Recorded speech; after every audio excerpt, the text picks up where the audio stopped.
Leo tunaona Suraiya anampigia Begum na kumwambia wakutane ili kwenda kuzungumza mawili matatu kumhusu Chan. Na tunaona baada ya kukutana tunaona Suraiya anajaribu kumshtua Begum ili ajue mtu ambaye anaishi naye ni mtu wa design gani. Lakini Begum alikuwa haelewi chochote ambacho anaambiwa kuhusu Chan, kwa sababu tayari Begum alikuwa amekusha kumpenda moja kwa moja, yani ameingia mzima.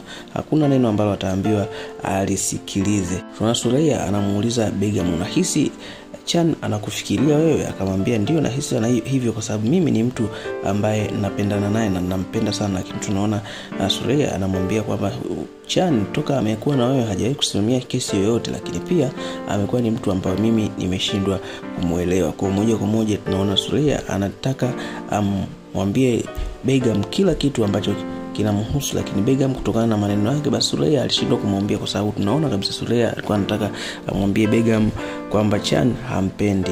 Lakini kilichokuwa kimetokea ni tofauti kwa sababu ya vile ambavyo alipokea jambo hilo Begum.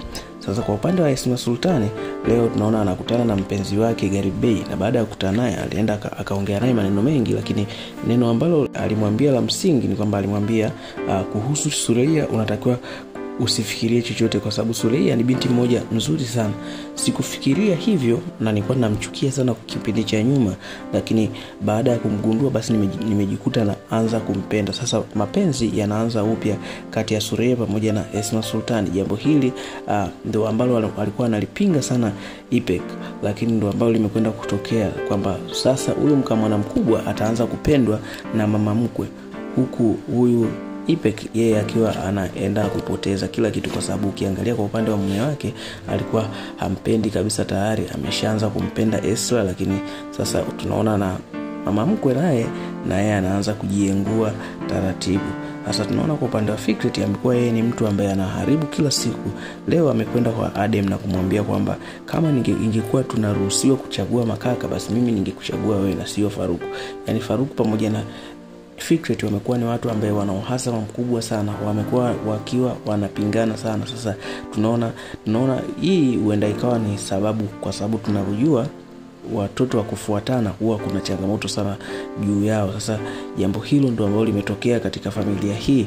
Tunaona Fikret yeye anaamua kuwa upande wa Adem ambaye amekuwa ni kama adui wa familia, yeye ndo ameamua kumfuata. Sasa kwa upande wa Ryan ambaye ni mama yake Adem, tunaona kuna jambo ambalo limetokea hii vita kati ya Ryan pamoja na Esma Sultan, naona inazidi kuwa kubwa, kwani leo Ryan ameenda kuacha ujumbe kwenye familia ya Esma Sultan na kusema kwamba anahitaji kukutana na Esma katika kile kijumba ambacho ni nyumba ya ukumbusho kati ya Garib Bey pamoja na Esma Sultan, na huko ndo mapenzi yao yalikwenda kuanzia. Sasa tunaona baada ya kupata ujumbe Esma Sultan anafika kule, alimkuta Ryan akiwa ameamua kuichoma kabisa ile nyumba.